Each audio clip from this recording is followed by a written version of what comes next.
The Citizen Mike Show.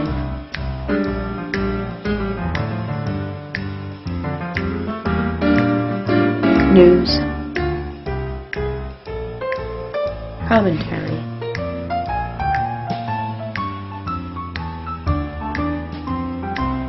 Interviews.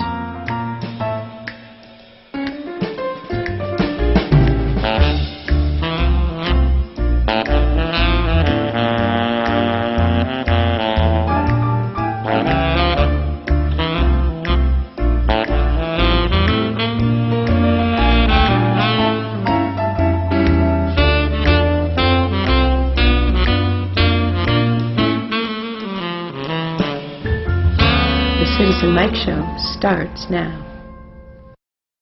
Welcome to the Citizen Mike Show. Thanks for tuning in. We do appreciate it. My name is Mike Brodinski. This is the episode for April 5, 2018. On my right, the one and only internationally acclaimed editor of the Record Journal, Ralph Tomaselli, and back again with us in the studio, now the chairperson of the System-Wide Parent Teachers Advisory Committee, Brian Rivard. Brian, thanks for coming back on the Thanks for having Citizen me, Mike Show. Yeah. Of course, we and our audience first met you, I don't know, back in maybe it was October when we were interviewing candidates for the Board of Ed. You didn't make it on the Board of Ed, but you landed in PTAC, which may be a better gig. I mean, I don't know. We'll have to chat about that. I'm not sure Brian feels that way, but it's possible. Yeah. So let's get into the doings and thinking of the members of PTAC. What's hot and what's not on their agenda? What are they talking about? Right. So just to give folks who may not know PTAC a quick description, it's there's a system-wide group, and then there are local PTACs for each school. And each school tackles, I'll say, they support the administration, parents, and they kind of advocate for the schools, and they try to advocate for issues that might be there. And then system-wide, we try to, identify things that kind of bubble up and maybe affect, across the school system. Keep everybody happy. And try to, try to address the schools, try to work for families and parents. Yeah. And so, we've got a member on the system-wide PTAC from every school. We've got a chair. Superintendent is always there. Teacher representatives. So you kind of get a good cross-pollination of folks. Things going on right now. Obviously, the budget is a big topic. Just to give folks a flavor of some of the issues we have been talking about. There's a fitness presentation at Rock Hill. Don't press send. That kind of stuff. Don't press send. You mean on the computer? Yeah, don't press send. So social media and thinking about how to interact properly in a social media type environment. Yeah. PTAC talks about that a lot these days. College and career readiness is a topic that we've kind of discussed in some of these meetings. Google Classroom in grades 3 to 5, new technology engagement in the schools, how's that going? Block scheduling they just implemented in the middle schools, so kind of parent feedback on those topics. An interesting one we did over at Cook Hill was we had Introduction to Your Child's Brain, the Effect of Stress, Anxiety, and Trauma on the Brain. So those are, all different kind of, we kind of run the gamut on different things that are happening at the time. Yeah, that's a lot. Can we have you back on another, on another show, and we can get into the weeds on some of these things? I mean, I always like school stuff. Absolutely. Yeah, as things progress, happy to come back sometime. Yeah. But the budget is in the news. Mm-hmm. Absolutely. Let's talk about that. Let me just give a quick rundown as to what's happened. Sure. Then we'll get to Brian to sort of weigh in on how people are thinking about it. Very quickly, the mill rate went up according to the mayor's budget, 2.8%. General government budgeted spending up 2.6%, or 1.6 million. Board of Ed budget went up 1.6 million, which is about I'm rounding here, about 1.6%. And to accomplish this, the mayor is assigning 6.2 million from the fund balance to cover all the budgeted expenses, which means, of course, that legally the town could run the risk of an operating deficit of 6.2 million. Mm-hmm. That's the broad brush. We're going to get into the weeds a little bit later. Okay. But Brian, so what? How's the school reacting to what the mayor did? The mayor cut them. The mayor cut the Board of Ed. In summary, for folks who may not be up to speed on the school portion of the budget, Yeah. I think there was a requested budget of a 2.42 increase on the school side. That would have brought the total budget to $102 million. It's always tends to be one of the biggest portions of the town budget. Mayor came back at 1.6, and for folks who aren't familiar with how the school board presents the budget, typically they have what they call I'll say a sustained services type ask, and then they have what they call their strategic plan, which are kind of the, I'll say, go forward change, kind of proactive initiatives to move the school forward. And what ended up happening is the ask back was it's about 800 to 850K less than the sustained services budget. So what does that mean? Well, I think the board is going to have to go back and start asking, what are we going to take out? Yeah. It's kind of where things stand right now. Ralph? Well, there was even a new wrinkle this year because there was this $1 million request that Came in after the bell, sort of. came in after the bell. Yeah. By Dr. Menzo, the superintendent. Well, that's the thing. I think that I thought that the board voted on this extra $1 million request, and then you read Matt Zabrook's piece. yeah, and I was really surprised to find out that the board didn't vote on it. Yeah. And so that's another reason. I know we're going to talk about it, but I'm kind of not surprised that the mayor didn't approve it. I mean, it wasn't even voted on by the school board. Yeah. Brian, let's get back to what your folks are saying. Are they upset? Are they resigned? Is it, well, we've seen this movie before? Yeah, so not a ton of reaction because I think it came out on Monday, right? So we haven't had a chance even to talk about it at a PTAC meeting. I think the whole security thing, I'm not sure how it played out with the board and Sal, but I think the intent was he wanted to bring forth, there was the big community discussion over, school security. People came together. They took down a number of kind of ideas, I would say, in terms of, improving the schools. That went into this kind of $1 million package. And I think, the timing of that was already passed, when they had the budget kind of proposed, and they just said, hey, in consideration of the concern about school safety, these are other things we could do. Now it is kind of after the fact, so how does that work?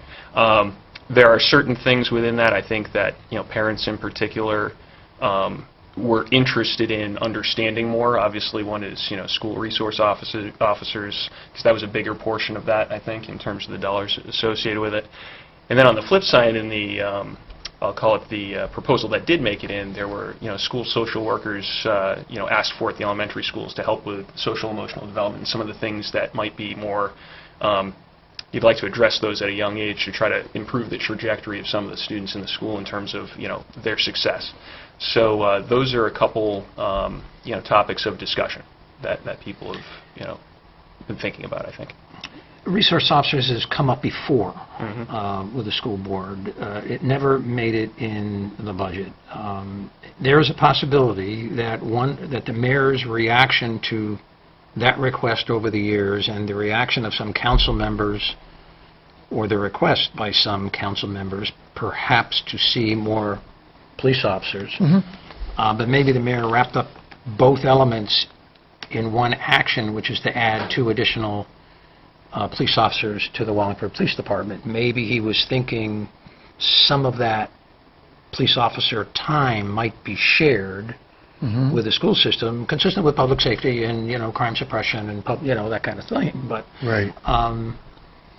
Is that good enough? I mean, or is that better than nothing if there's a little extra time that police officers have to? I think the challenge right now is how do you fit? You have so many things that you want to do, right? And there's always more ask than there is available, right? Yeah. And then there are absolutely 2 sides to the coin on school resource officers. You have some folks who and this resonates with me a little bit, is no guns at all in school.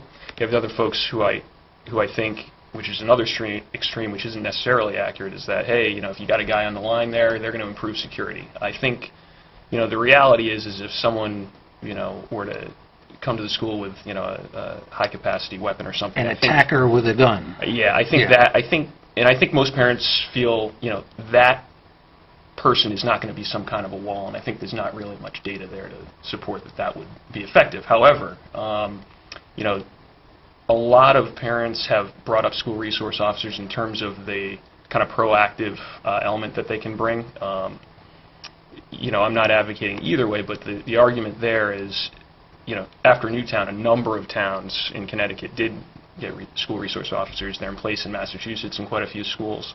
And the concept there is to focus on things like education, being a community liaison, talking about social responsibility, involving themselves in trying to address bullying in the schools, building that relationship.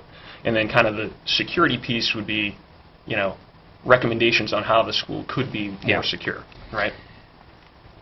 Yeah.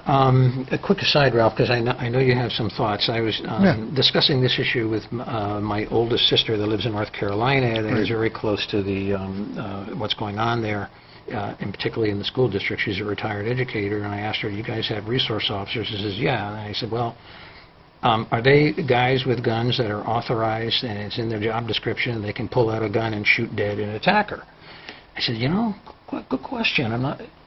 And there's not a clear understanding, I don't think, about what is expected of resource officer with respect to being the good guy with a gun who will pull the trigger if an attacker comes in. I just don't think there's a clear understanding on it. But I think the resource officers are never going to be in the Wallingford school system. I just don't think the money will ever be put in there. But your thoughts? Well, I was just going to point out that the police chief has not given any indication that these 2 new officers are going to be assigned. No. Yeah, and he hasn't. My speculation. Right, purely. and nor has he said that they wouldn't be. What he said is they're going to go into the patrol division, which would make them available to the schools. And might free up somebody else. Might free up some, right. Yeah. So I think there's that, and I think it's a good point you're making about school resource officer meaning different things in different places. I can only say that in the towns that we cover, when we talk about a school resource officer, we're talking about a police officer. Yeah. Okay. I'm not saying it's, so I guess there's an assumption sometimes, and it shouldn't be, that when we're talking about a school resource officer, we're talking about a police officer. Yeah. Oh, as opposed to a hired security person or something like more of a counselor. Oh, I see. Maybe not someone with a gun, which I'm not saying. That's just always the way it's been. Yeah, I think the point is well made, right? I mean, where it's been effective. I mean, you guys know me from the last time I was on. I tend to do a lot of research before I kind of form an opinion on anything. I try to anyway, and in places where there's stories at least of it being effective. I even spoke to my brother-in-law, in my nephew's school district. He's a music director up in Massachusetts, and they have a school resource officer. And I asked him kind of about this, and he said, and he would err on the side of never having anything at all like that in terms of guns in schools. And this is an armed carrying officer, and he has nothing but great things to say about it. But what he did say is there's a very prescriptive memorandum of understanding between the school district, the police department. I mean, there's privacy issues that people raise around these topics. Well bureaucratized. Right. And so it's extremely prescribed, and there's specialized training and hand-selected folks who end up kind of doing it. And it tends to be people who are doing it out of their heart and soul because they want to do good by the children in terms of improving, their success, as opposed to being someone just standing on a wall or something like that, right? So I want to change the subject a little bit. Yeah. What do we make of this piece in the Record Journal? It's really a Southington story. Okay. That talked about Southington's per pupil spending. Right. And how Southington spent less per pupil than other communities, and Wallingford spent a lot more. I think Wallingford was almost $3,000 more. Yeah, that's a lot of dough. Which is a lot. But then you get to the big, so what? Is there a there? Brian, you work with data, what did you make of this discussion? So I think the way that the numbers work here is it's kind of total expenditures divided by number of students, and I think that's typically how this is done. And so, and I have in the past, just out of interest, but not very recently, but in the past, I've kind of looked at there's published numbers on what spending per student is across the entire state, and it tends to range, anywhere from I'm trying to remember, maybe 14 to 15,000 kind of being the lower, and then or middle of the low, and then up to 17,000, and it's kind of those are the numbers that things range. Sure. And then within our DRG, which is kind of town, for folks who don't know, are kind of like towns that of equivalent size, whatever. I think and different characteristics are similar. It's a normalizing method that the state does to try to understand how to compare schools. Wallingford, as I recall, is kind of in the middle of that, and I don't think we're real high or real low. But the thing I always say is, but how does spending relate to long-term student success? And if you look in that, you'll find people in different towns in different DIRGs that spend less, and you would just if you do the sniff test, you say, oh, that's a good school district, right? Or I hear good things about that, and vice versa. Now there's a big difference here. I think it's absolutely worthy of maybe Southington introspectively looking at themselves and saying, hey, does this mean anything to us? Do we feel like we're performing well and doing well by our students? But other things, depending upon what's in their budgets and what's not, I think could potentially also skew this. So I'd need to understand what the numbers were. But capital investments, where is that? Off book, on book, things like that, right? Yep. Can swing the numbers. So Ralph, my question to you as the resident expert representing the man in the street and populist public opinion. Okay. The numbers are Wallingford spends pretty close to 17,000 per student. Southington just over 14,000 per student. Are those numbers capable of being weaponized by budget hawks?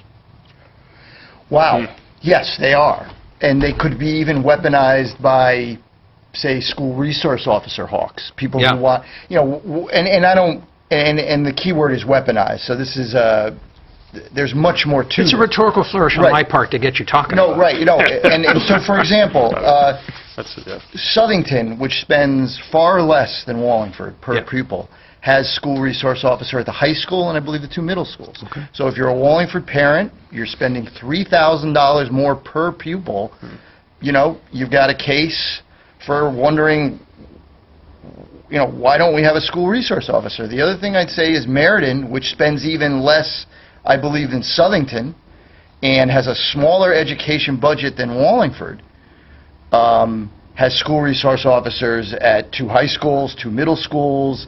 Meriden has at least 4 school resources. So it makes you wonder what I talked about when we had was it Aaron Corso on, which is, there's money, it appears to me, whether you agree with a school resource officer or not, there is money in this budget that could be found to pay for a school resource officer. If there was any thinking, I'm going to change pivot on you just a little bit. If there was any thinking by the town council about, maybe we should add a little bit to the Board of Ed budget, maybe to pay for a resource officer. Right. A piece like this on the Southington story might throw cold water on any counselor or group of counselors that were thinking of adding money to either the town budget or the Board of Ed budget. It would really be the town budget, because I think the resource officer would come out of the Wallingford Police Department, not be hired directly by the Board of Ed. So I think it's really a town budget, general government budget amendment. But they read this and they say, I'm not so sure I want to add $500,000. I'm not, I'm not sure, but we'll see. Brian, your thoughts on that? Again, it is a big budget, but at the same time, if it's going to, good quality programs and people feel like they're getting good value out of it, Yeah. you have to look at, it's hard to just pinpoint on certain items, and I struggle with people politicizing numbers like this, right, to push a particular agenda. But I know it's, the reality of it. The reality of it is people may do that, whatever their view is. Okay. If someone were to put some money back in, I think parents probably would want that priority one for social workers in the elementary schools. If someone would do that, I think would be even probably more valuable than an SRO if people are making tough decisions. But that's just a personal opinion. Let me change the subject on you for a minute. In retrospect, what do you suspect parents, teachers, students, the education community has been thinking about the Wallingford student walkout and the walk-up to the walkout, which was to say no to the walkout and then at the last minute turn around and sort of allow a controlled walkout? I don't think anyone was arguing for a chaotic walkout. I think it was always sort of a controlled, safe sort of a exterior protest. But in retrospect, can you put your pulse on how people are thinking about it, or? I've got a feeling. I can kind of state how I feel too. I have at one of the PTAC meetings, actually, one of these student leaders came in and asked if they could sit in on the agenda right away, and I said absolutely, love to. And it was shortly after Parkland. I said this is one of the most timely topics that's out there, and she was advocating extremely poised. She was advocating for I'll say some alternative concepts in conjunction with it. And everyone in the room, all the parents, were very supportive of it. What do you mean by such as, and a lot of people don't know this, but there were things that were done as alternatives in the schools, including, voter registrations. I know that they had a really good turnout for that at Sheehan High. I don't know the numbers, but I heard there were a number of students who took advantage of that. There were a number of other options. I think they wrote and emailed letters to their legislators. So so I actually applaud that. I think that was all good as well. I think the one thing that people were kind of, hey, you took a stand on school policy and then afterwards you changed it. I think that was hard for some parents to reconcile a little bit. I do believe that everyone kind of approached a touchy issue with the best spirit in their hearts. I also think parents really appreciated the big community, taking the initiative to bring everybody together to talk about the issues shortly after. I think that helped open folks' eyes in terms of what is in place today and what might be. Democracy is a little bit messy, right? And Sure. And if nothing else, what amazes me is how poised the students are, how passionate they are about this, and if you're interested in developing strong, civically engaged kids, you shouldn't be throwing stones at that, in my opinion. We got just a couple of minutes left. One of the things we talked about off camera that concerns the parents, something sort of very matter of fact, very practical, is a child leaving like elementary school and going to middle school. I think you guys call it transitions, and whether or not there's any rough edges around that. Just in a couple of minutes, wrap up what the thinking is and what PTAC wants to do about all that. Well, I think part of it is education. The schools have they have step-up days, say going from elementary to middle school. Not necessarily all well known, so we'll help advocate for that and explain that. It always kind of comes up this time of year because if you think about it, you're getting introduced to all the technology in middle school. It's a new building. You've been effectively with the same kind of elementary crew. We do have the two elementary schools, but they are called sister schools today, so that's a number of years. So transitions can be hard at that age. And even for parents, I mean, simple things like how do I make sure that Power School is sending me all the messages about my students' grades and status and what things are coming up. So we want to make sure that folks are understanding what not those schools anxious are about and not changing anxious. buildings. Yeah, absolutely. And yeah. And then at system-wide PTAC we also kind of probed with the administration to make sure that folks who may have special needs students or special interests or special concerns are able to get addressed during those step-up days and opportunities to meet school teachers in advance. So we try to advocate for those kind of things as well. And that's something that's timely going on right now. And then in the future, next meeting, we're going to be talking about the second step program, which is social emotional development learning. They've implemented it in a few elementary schools, and then we want to talk about whether it should be spread to some of the others. Yeah, and I want to get a report on another show. Okay. Somehow, as to what's going on. I think that's pretty interesting and valuable. Your thoughts? Just on the transition issue, Yeah, I can remember very clearly attending as my oldest son went into 6th grade, attending a session at Dag Hammarskjöld, Yeah. and I was just blown away Yeah. by the thoroughness, and it was a new ball game as your child goes from elementary, and the topics were much different than they were in elementary Sure. school. They were heavier. They were Yeah. more serious. Yeah. And I was very impressed with the way the staff handled it. Yeah, I think the schools do a good job, and I think making sure that parents, as they're moving up, know it's available is probably the most important thing. Let's make that the final word. Okay. Brian Vard, thanks for coming to the Citizen Mike Show again. Good luck no with problem. PTAC, and we appreciate it, and the viewers do too. Absolutely. Thanks for having me. All right, see you again. Yep. We'll be right back with Phosphorus. So I want to thank Brian Rivard again for coming on the show. It reminds us, his presence here reminds us there's an awful lot of people working for the good of the community all throughout town, not just in the education community, but in a lot of ways. And they don't get a lot of recognition or camera time, or their name isn't in the paper. But those volunteers kind of make the town click in a lot of ways. So thanks to Brian Rivard for coming in again. Ralph, I want to revisit the budget before we get into Phosphorus a little bit. Of course, the budget workshops are going to go on. Right. And on. Uh-huh. And on and on and on and on ad nauseum without a lot getting done. But a couple things occurred to me.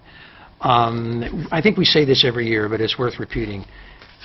Merely by cutting a budget, let's say general government budget, does not mean you cut expenses the way Wallingford does budgets.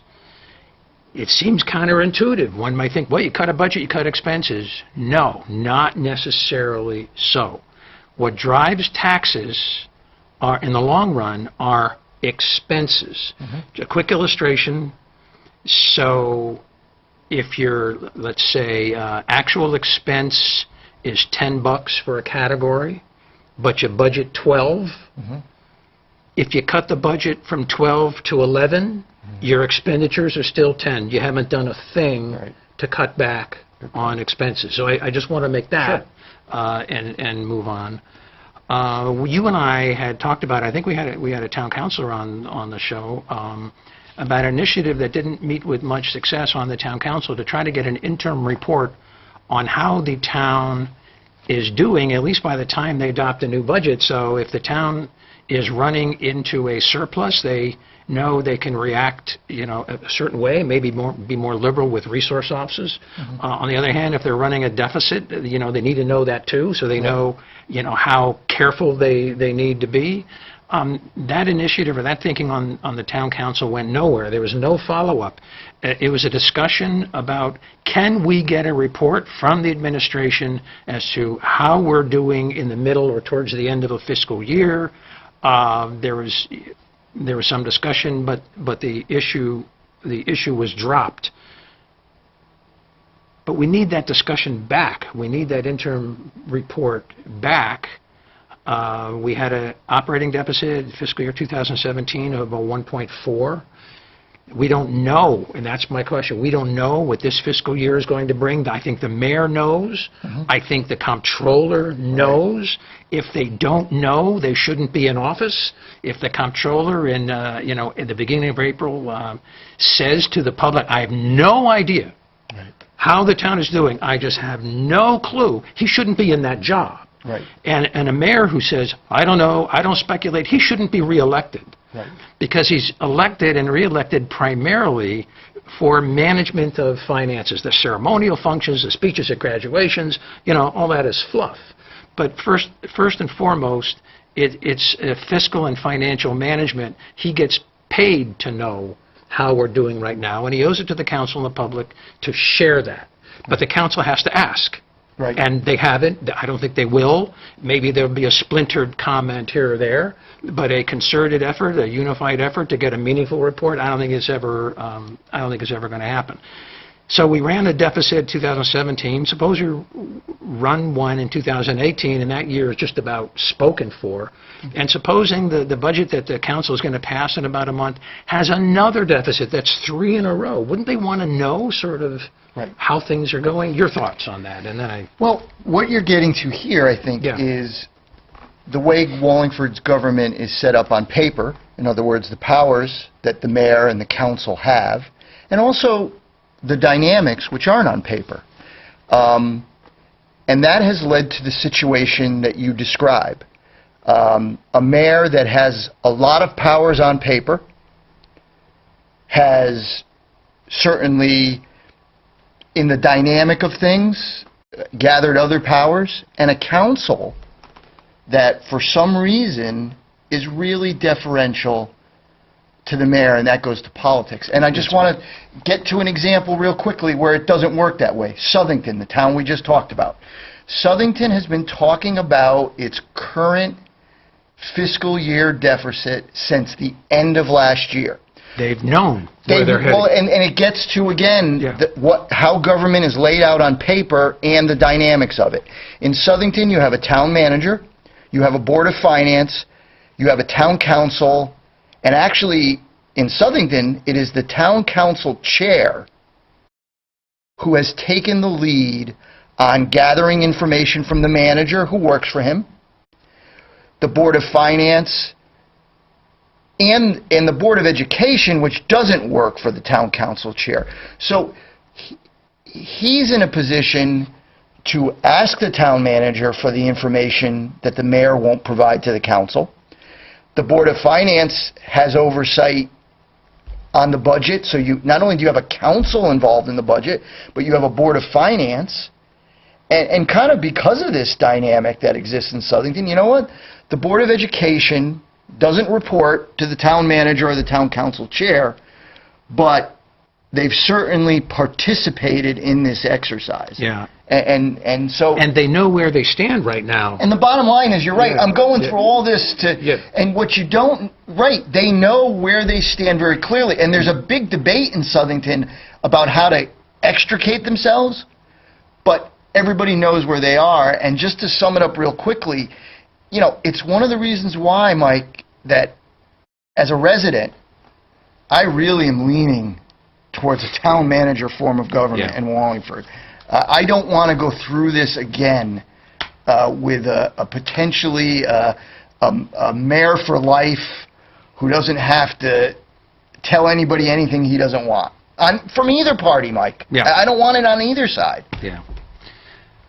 Let's change the subject. Okay. There was a remarkable town council meeting this past week. It was remarkable because of some statements that were made, both on the council and from the administration, on a rather important issue, and that has to do with the upgrade of Wallingford sewer plant. Who wants to talk about sewer plants? Well, if it costs you millions of dollars, you better want to talk about an upgrade to a sewer plant. The people that watch this show have followed the story in the Record Journal. They know generally what's going on, but over 10 years ago, the state, in connection with the federal government, announced that it was going to be more rigorously enforcing the Clean Water Act, and that meant that stricter limits will be put on municipalities that discharge chemicals. Phosphorus is one we're talking about tonight. Discharge phosphorus into the Quinnipiac River, and so Wallingford knew for a long, long time that it was going to have to comply with this stricter enforcement, and that meant a major, expensive upgrade to Wallingford sewer plant, which is out of date anyway. It's emitting too much nitrogen, which is another show, and other issues. And so Wallingford is eligible to finance this expensive upgrade through a combination of state grants. It's actually a blended rate of 42% for the cost, and the rest of it, 58%, through low-cost loans from the state at 2% over 20 years, which is the functional equivalent of a favorable bonding rate. Right. Okay? Glitch. There's a deadline. Okay. Right. Construction contracts, first they had to be signed by July 1, 2018, which meant a lot of advanced planning. In order to get to a construction contract for a $30, $40, $50 million facility, it takes a lot of engineering, a lot of drawing, a lot of bids. You know, it's a complicated process. It takes a ton of lead time. You got to have executive ability to plan in advance to meet that deadline. Right. Some towns weren't making the deadline, so the legislature backed it up to July 1, 2019 to sign a construction contract. So the Wallingford Sewer Division came in front of the town council just at the last meeting to kind of sound the alarm that they were at risk for not making the deadline, and they needed a bid waiver therefore, and there are other reasons for the bid waiver too, but they needed a bid waiver to sign on a sophisticated engineering firm to speed along this process so maybe they could make the July 1, 2019 deadline. We got some video clips. Okay. Because there was this remarkable conversation. There was one counselor who was concerned, alarmed, upset that despite all this lead time, Wallingford may not make the due date. And I think this clip gets to this dynamic that Yeah. I talked about, that this is how the Wallingford Council could be getting more information out there, or in my mind, doing its job and curbing the mayor's powers by questioning and challenging him. Yes, the first clip is of just under a minute, and you'll see Vinnie Testa takes the lead. Now, I spliced two little things together, and I want to explain that first. Councilor Vinnie Testa's interchange with Rick Hendershot, who's the newly installed head of the public utilities. That interchange began at the beginning of the conversation. At the very end of the clip, I want you to watch Vinnie Cervone's face, his facial expression, as he asks the guys at the desk, well, you know, this timing thing, that's sort of not that big a deal. That's not really why you need this bid waiver. And they say, oh, it kind of is. But just keep in mind they were separated, this conversation was separated by about 30 minutes, and watch Vinnie Cervone's face at the end. Bruce, 3, 2, 1, hit that. The idea of us finding ourselves in what appeared to me some type of deadline, rushed deadline, that I'd like an explanation as to why we're in that situation. Well, to either be brutally honest or to overstate the obvious, I became aware of this issue in July of last year at about the 3-week mark of being in this new position. Mr. Amway came on board with us in June of 16 and was not given any assignments with respect to phosphorus treatment until early 17. Is time really a significant factor in why you've chosen to seek a bid waiver in this particular instance? It's one of 4 that I highlighted. They're all significant. Here's my impression, just my interpretation of Vinnie Cervone's question. And Vinnie Cervone, I think, tried to throw a lifeline to these guys and say, you know, the situation isn't that embarrassing as it may seem. Time is really not of the essence. And they come back, they didn't take the cue. And they say, yeah, time kind of is in a crunch. And so Vinnie Cervone, that didn't work, and he kind of, you know, gave a shrug, and that's my interpretation. Your thoughts? Well, just a couple things I'll point out. Vinnie Testa was the top vote getter this time around. Good point. He asked a very fair question, and in my mind, got a less than fair answer. Would you say he was lame? It was a lame answer, because the people sitting at that table report to the mayor. Yeah. And there's been a pattern established, I think, from the mayor that, you know what, you really don't have to answer councilors' questions. You don't report to them. So I just want to point out, we elected Vinnie, more people elected Vinnie Testa. He asked a question, It didn't get answered, and now, with all the mayor's powers, this is what I can't understand. Vinnie Cervoni has to, like, offer cover for him all the time? To rehabilitate, Why is the mayor doesn't need any? The council should be a body where things are being kicked around and discussed. We don't need anybody covering for the mayor. Yeah. So the answer that was given by Rick Hendershot and Mr. Amwake, if I pronounced that right, I hope I did, it was sort of like, well, no one was minding the store. You know, someone dropped the ball. I just got on the job. He just got on the job. No one is minding the store, and that's the sort of the best we can do. I want to read, and that's why I put my glasses on.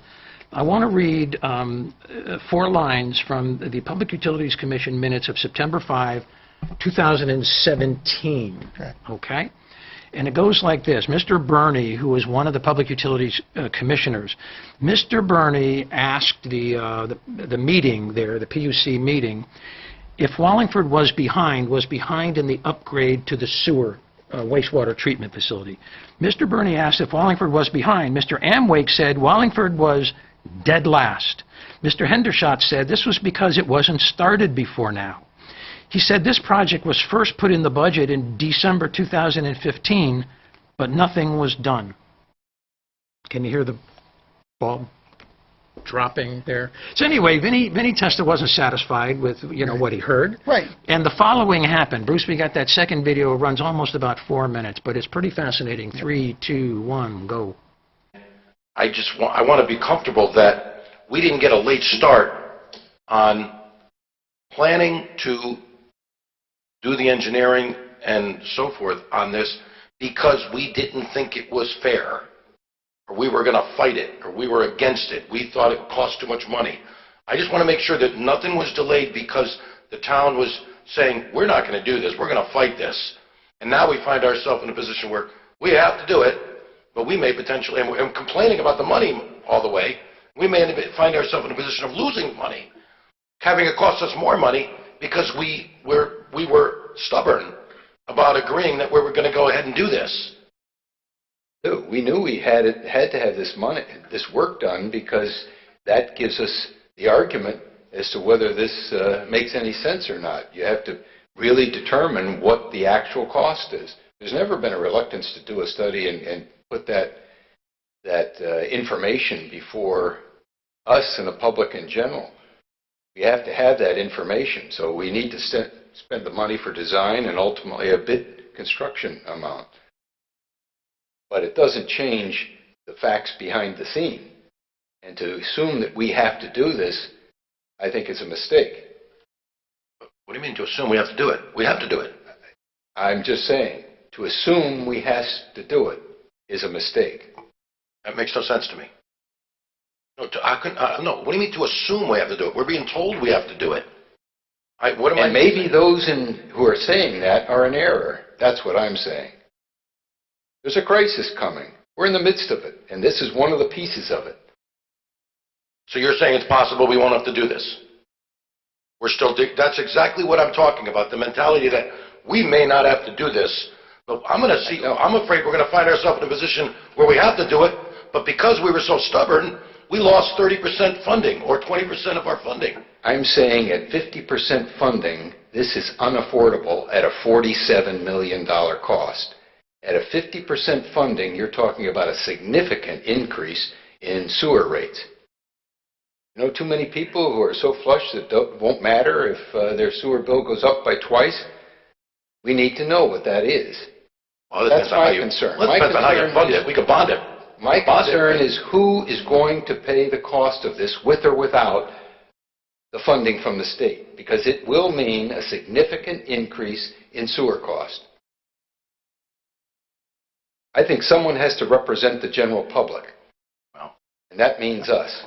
Okay, well, I'd like to think I'm representing the general public too. I want to go on record as saying I'm very concerned that we're going to find ourselves in a position where we may lose potential grant funding because we assumed a position that I think we may, in hindsight, find, while admirable in principle, irresponsible in practice. I want to go on record as saying that. I'm afraid it's going to happen because we were too stubborn in this, as we've just been hearing. I repeat, there has not been any delay. Conversations with George Adair before he left. We recognized we need this work to be done to be able to fully outline the cost of the project. There's no guarantee of any money. The state is not good with money, period. So they encourage you to rely upon it, and when you need it, it is not there. Okay. There we go. I want to fill in with a little context, some quick facts, and I want to get your reaction to the whole thing. The cost of the sewer plant to the ratepayers. The latest conceptual estimate is $47 million. I think that could go, up or down. I don't know. If the town of Wallingford is able to take advantage by meeting the deadline of the maximum loan amounts available. I just ran an amortization schedule, using these online tables, and the principal and interest to the ratepayers would be about, rounded numbers, about $1.6 million a year. If those calculations are correct, using the current sewer division revenue numbers, that's about a 25% increase for each year just for the principal and interest on that. Now, the sewer division does have some assets. They are able, because they're an enterprise fund, to depreciate assets. Depreciation is an expense that you don't really have to expend money for. Accounting principles say if you have an asset that you have to replace, you're allowed on paper to depreciate that, meaning take a certain amount of money from your profits and theoretically putting it in an account so when your asset is worthless, you have money saved up from your depreciation to replace it. So an example, if your car, you buy a new car and you want to keep it for 10 years, and let's say you pay cash, you might want to save 10% per year on the value of a car, so when your car is worthless, you've depreciated already and you have the money all saved up. Well, the sewer division depreciates about $2 million a year, and they have in assets about, in investments, about $12 million, which may be the accumulation of the depreciation money, but they're running an operating deficit of about $1.3 million per year. So they're already in trouble. Your thoughts on the video that we saw? Just real quickly. Yeah. Vin Testa and the rest of the council kind of had a gun put to their head.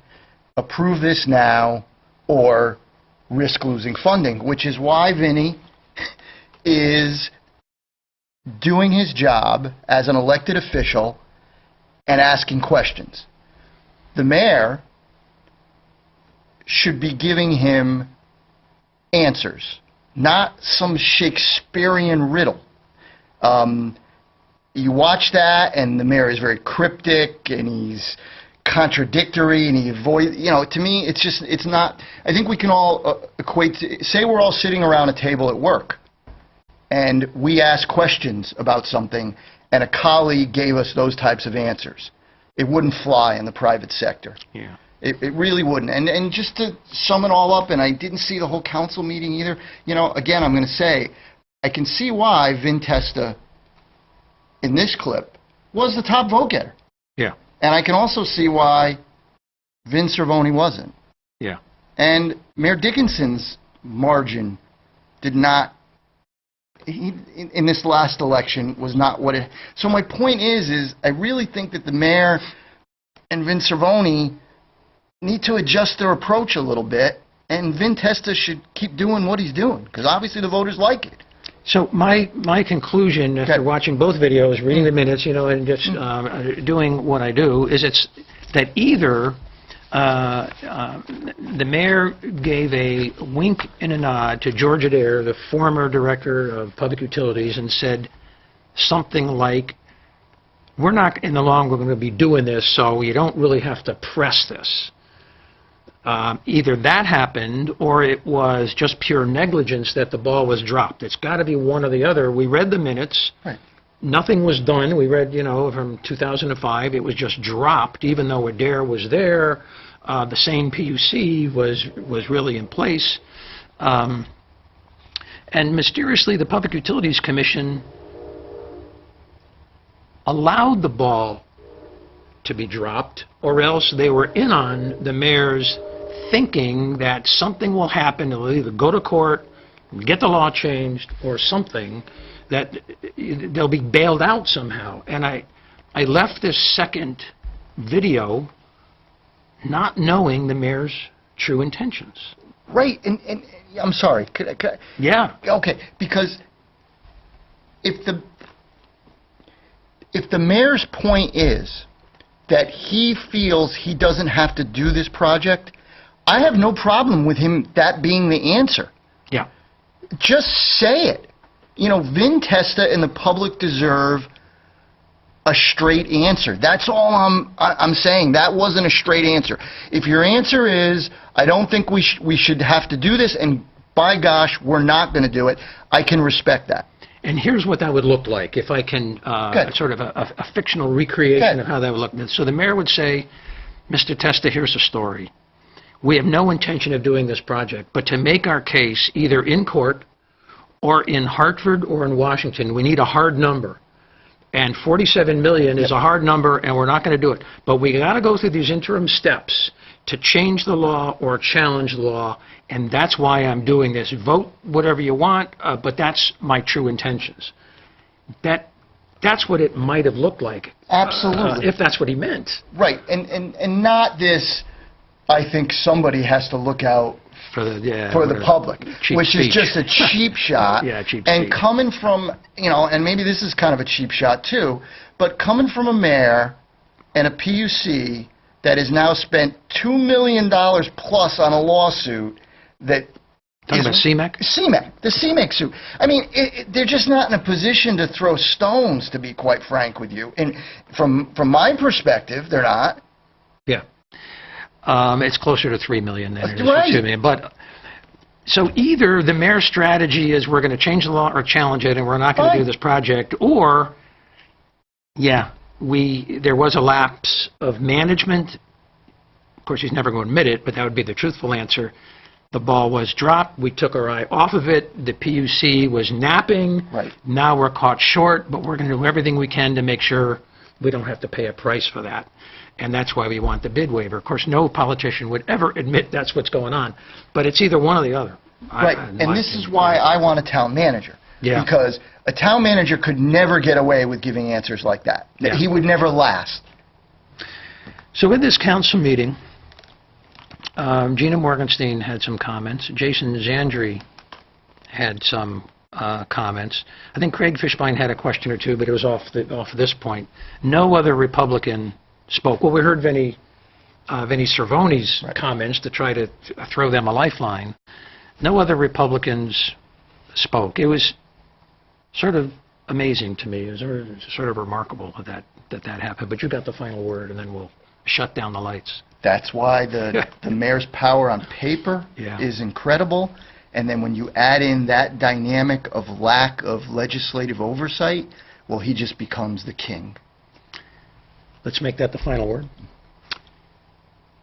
Thanks for tuning in to the Citizen Mike Show. We appreciate it. We're here on Wednesdays, but the Citizen Mike Show is up on WPAA on Thursdays at 9, Fridays at 9, Monday, Tuesday, and Wednesdays at 9. Citizen Mike Show is also uploaded by the studio to YouTube.